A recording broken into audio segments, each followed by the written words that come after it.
I'm Alexander Heffner, your host on The Open Mind. I'm delighted to welcome to our broadcast today, Dr. Marta Tellado. She is President and CEO of Consumer Reports. Welcome, Marta.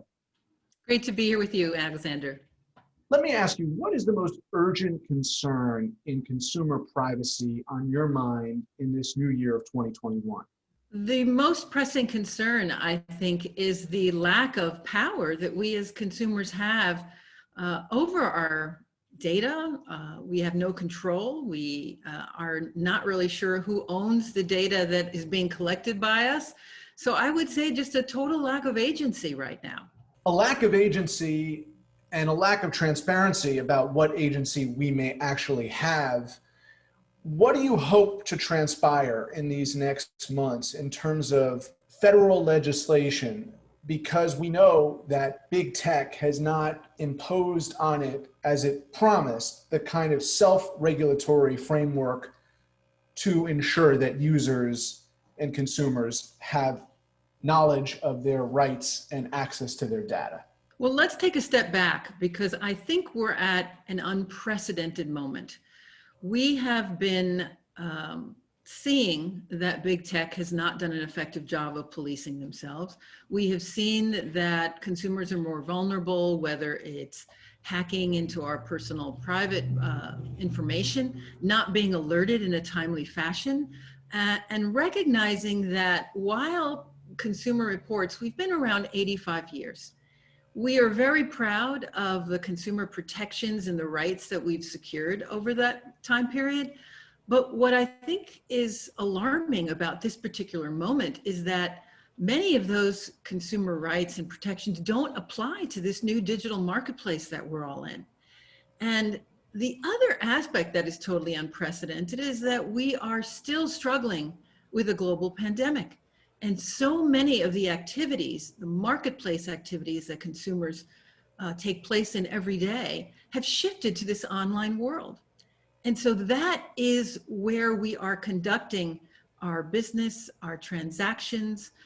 Students are learning, and yet we have very few rights and very little accountability of the big tech companies.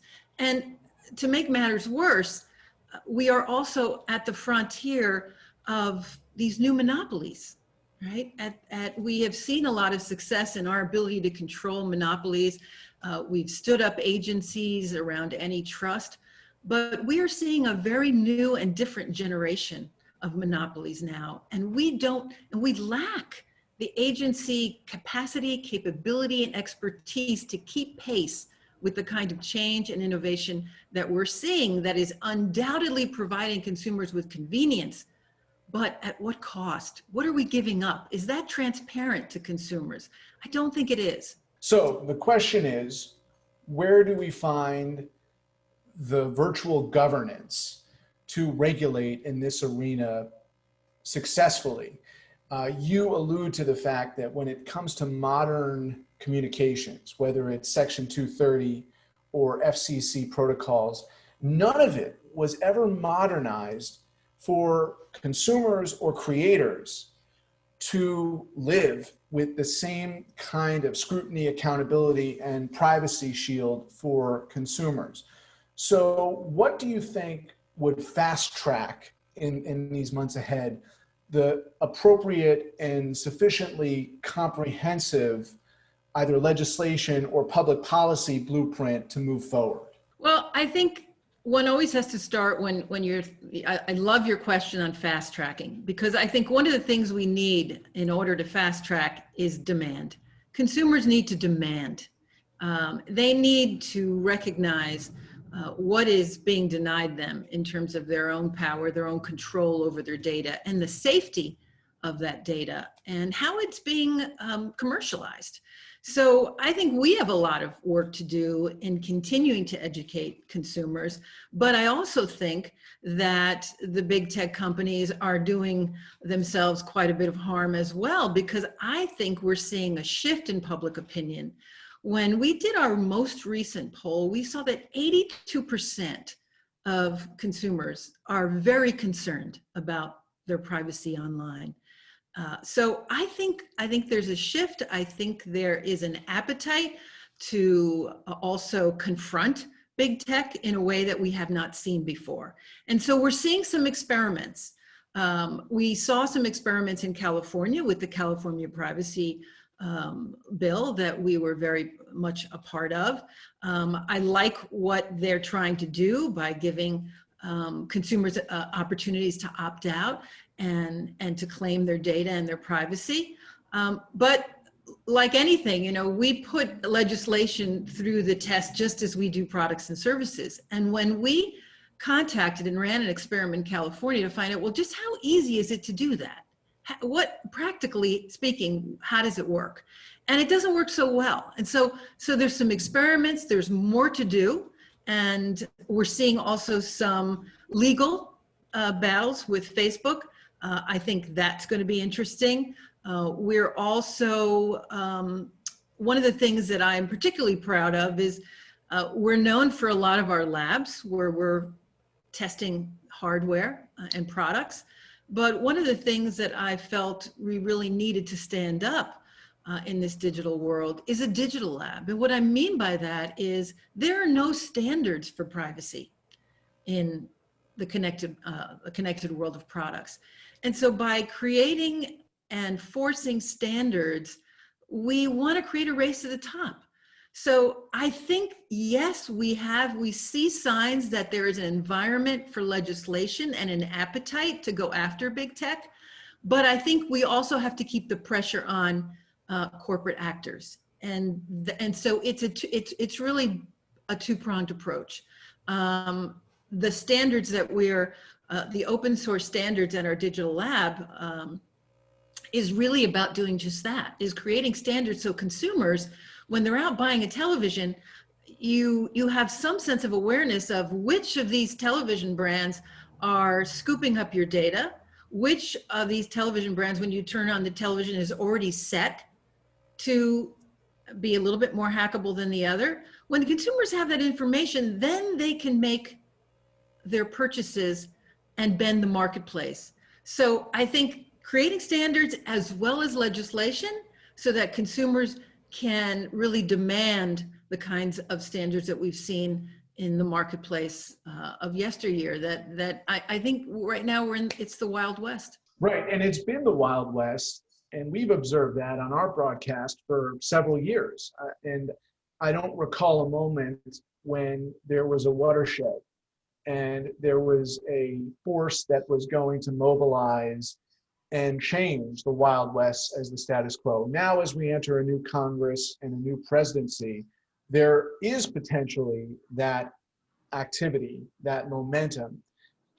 When you say a two-pronged approach, I also wonder, are you thinking that it is more top-down or bottom-up with respect to the way in which effective virtual governance is going to be executed and implemented? Is it communities demanding this by IP address, by zip code, by state, and building the legal infrastructure in California, in Indiana, in New York? Or is it really holistic? Because in order to tackle the problem of monopolized platforms that have legal immunity right now for so much, we absolutely need a federal approach. I think it's absolutely both. It's top down and bottom up. I think when I remember my introduction to the consumer movement, the consumer movement and the mentors, incredible mentors that I had, none of them came from my community, as a Latina woman.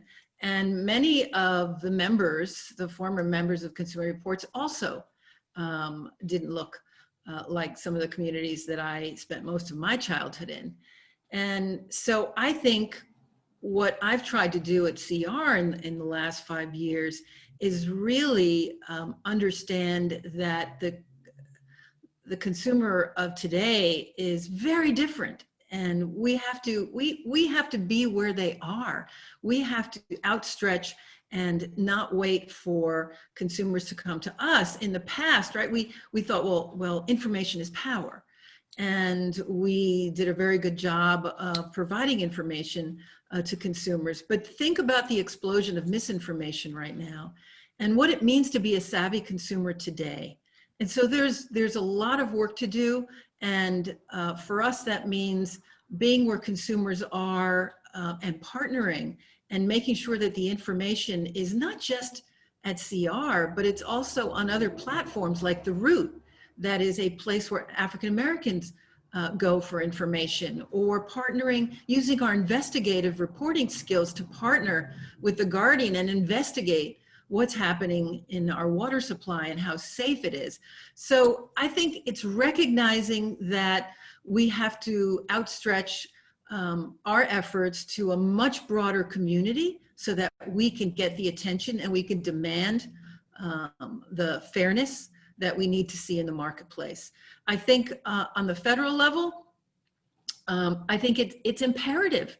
It's imperative that we start to see elected officials recognize that, you know, given the pace of innovation and change and the marketplace that we are all on in the digital space now, is we need to see we need a generation of public servants that are just as savvy about this technology and this innovation for the public interest. We have to run at pace with innovation and change. It is bringing remarkable things to our economy and to our consumer marketplace.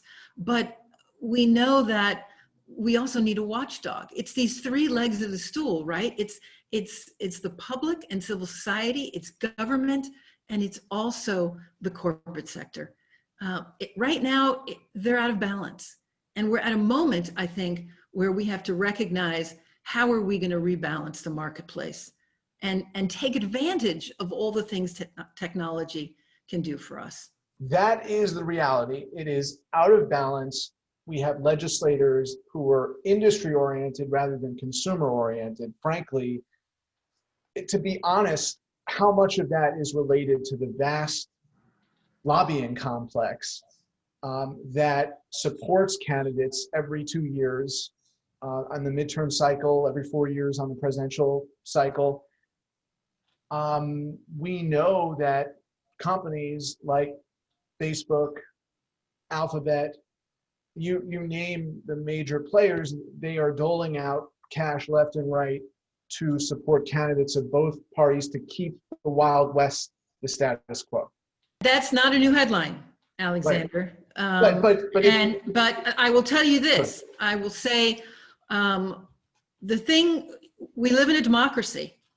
We have to hold people accountable, and they come up for elections, and we hold them accountable. And that is the beauty of our system, that there is that tension there. In a democracy, there is no sitting by the sidelines. And if we've learned anything over the last year, it's that when you do not sit on the sidelines and you engage and you participate, change happens.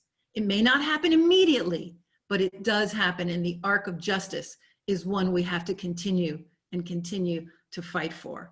So what I have learned over the course of the year is that we are on the right track and engaging consumers and providing the tools, but also recognizing that change does take time. We don't have to sit on our hands and expect that government alone is going to fix things.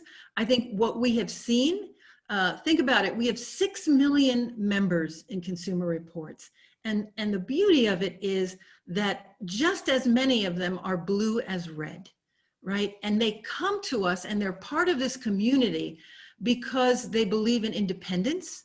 They believe in the rigor and the science and the facts, that we have a common set of facts to evaluate and hold companies accountable and to hold those watchdogs, government watchdogs, accountable.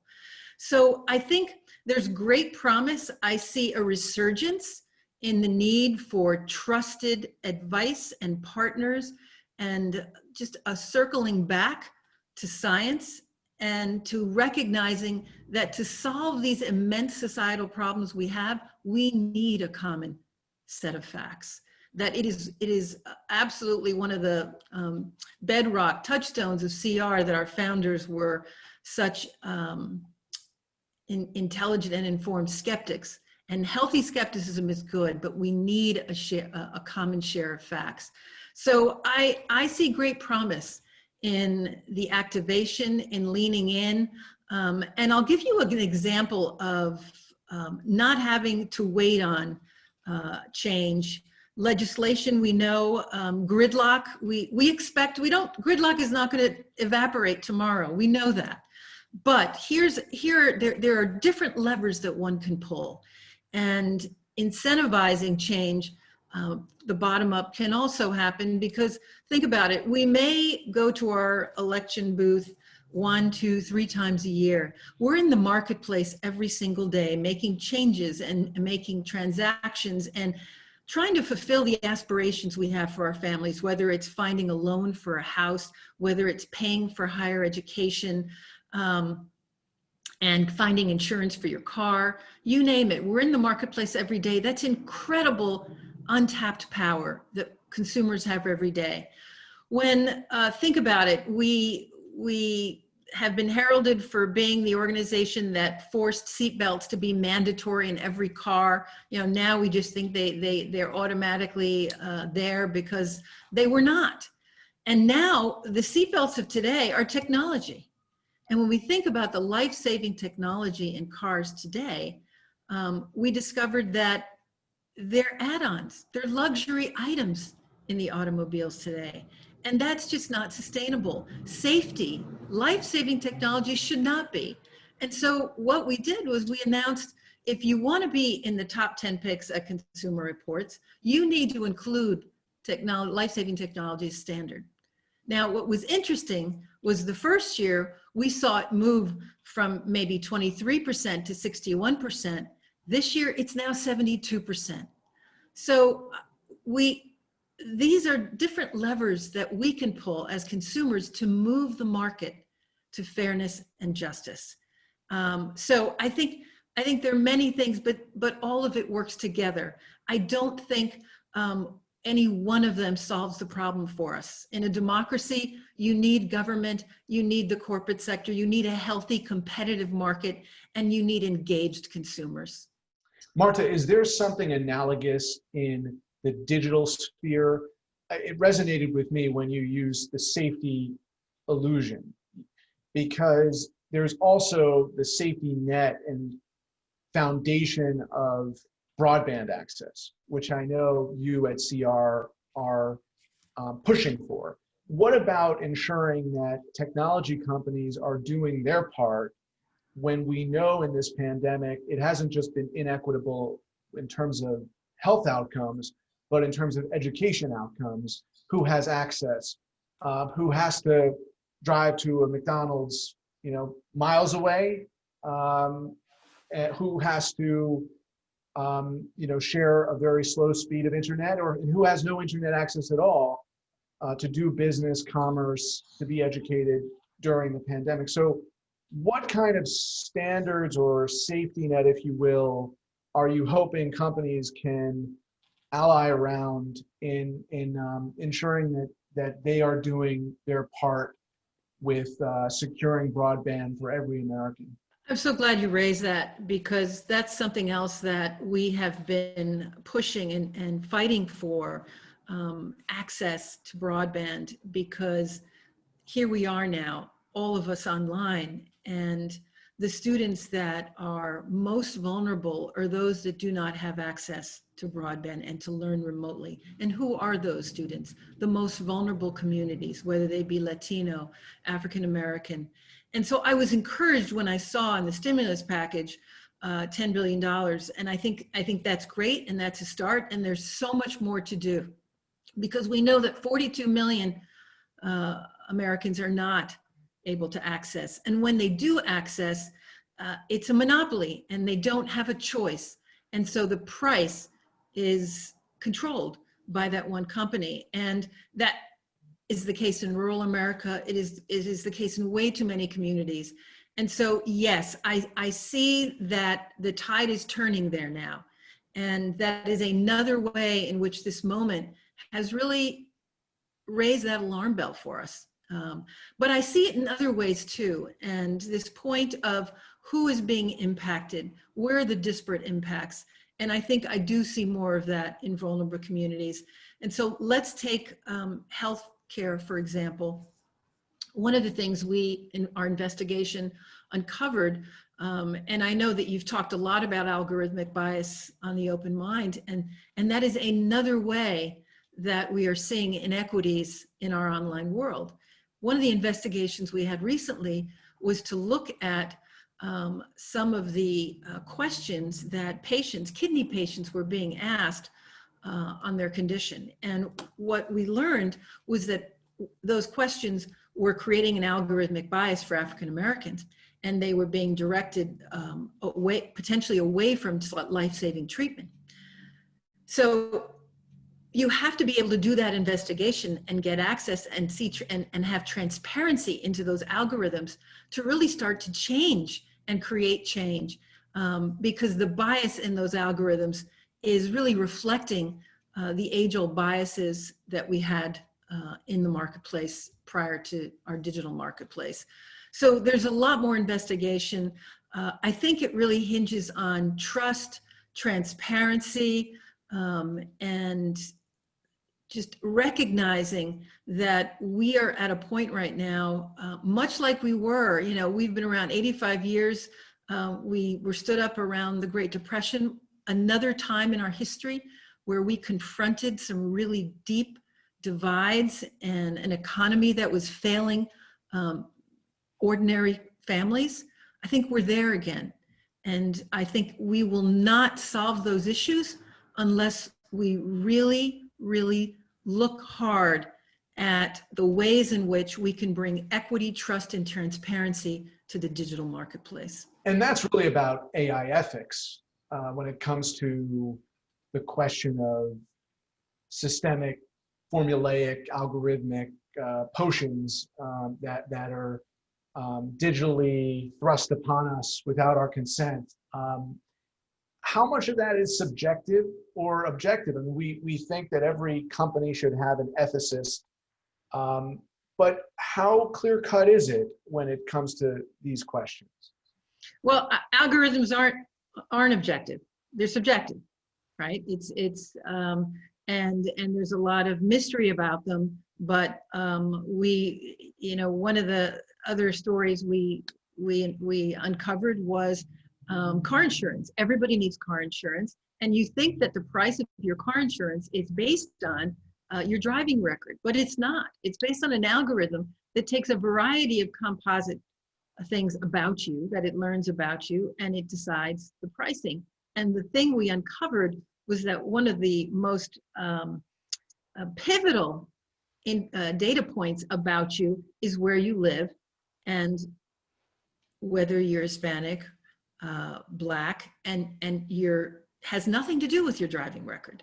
So every touch point in our lives is being filtered through these, quote unquote, invisible algorithms that are really being constructed by people that don't look like many of the vulnerable communities that are falling prey to them. And so you have a whole generation of redlining that is part of our digital marketplace. The reason I asked you about objective versus subjective is because we know that the technologists behind some of these algorithms would argue that the criteria they're choosing are fair, right? And you're saying that's often not the case. It's of course a cliche in journalism that what is objective is always subjective. So I think that we don't have the infrastructure in place to really account for this, like you said, in the virtual marketplace. As a final thought, just for both the consumers and the executives listening to our conversation, what is the most effective way that you can engage in the modification or the correction of these algorithms, especially when those proprietary interests are often not disclosed and are often very sanctimonious and defensive about what they're doing? Transparency, transparency, transparency. We need the capability on the watchdog side, the government side, It's great that we could investigate algorithmic bias in medical care and in insurance, but this problem is much larger than any single investigation. And you're absolutely right, Alexander. We do not have the infrastructure to hold these companies accountable. And we also don't have the transparency about how this marketplace is, how pricing and competition in this marketplace is being sorted out by the very few. And Right. so we've got a lot more to do. And I think we have to, again, the promise is also, we need to engage consumers. They are a sleeping giant. Right. They have to demand. We are always very focused on the supply side, but we have a consumer-driven economy that's a sleeping giant of power to demand and really hold companies accountable. Right. And As we said from the outset, the invisibility of the platforms can't go unheeded anymore, and consumers have to know whether it's your online platform, Mozilla, Chrome, or whether it's the device you're using. You are responsible for that question, assessing whether you're being protected and demanding that protection. Marta Tellado, CEO and President of Consumer Reports, thank you so much for your insight today. thank you, Alexander. It's a pleasure. Please visit the Open Mind website at 13.org/openmind to view this program online or to access over 1,500 other interviews. And do check us out on Twitter and Facebook at Open Mind TV for updates on future programming.